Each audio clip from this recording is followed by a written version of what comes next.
Welcome to the Tech Egg. Don't get scrambled. Enjoy the video. In this video, I will explain how to make salsa.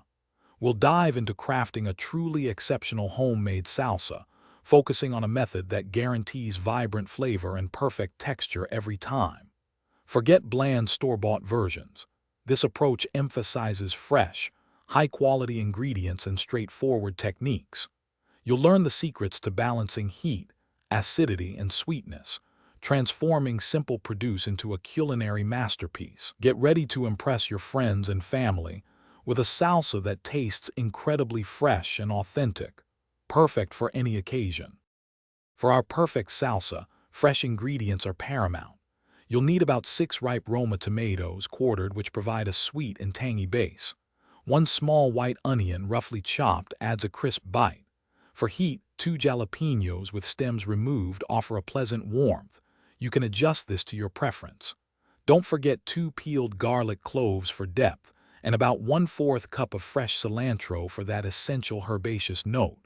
Finally, the juice of 1 lime and a half teaspoon of salt will brighten and balance all the flavors. Now let's get to the simple preparation. First, roughly chop your Roma tomatoes, white onion, and jalapenos. There's no need for precision here, as the food processor will do most of the work.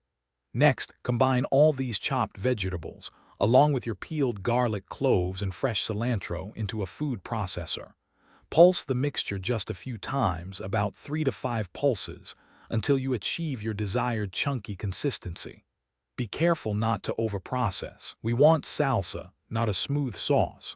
Finally, stir in the fresh lime juice and a half teaspoon of salt, adjusting to your taste. Once your salsa is prepared, give it a taste and adjust the seasoning. You might want a little more salt or a squeeze of extra lime juice to perfectly balance the flavors. For the best experience, allow your salsa to chill in the refrigerator for at least 30 minutes. This helps the flavors meld beautifully. Serve this vibrant, homemade salsa with your favorite tortilla chips as a topping for tacos or alongside grilled meats. Any leftovers can be stored in an airtight container in the fridge for up to 5 days, though it's usually devoured much faster.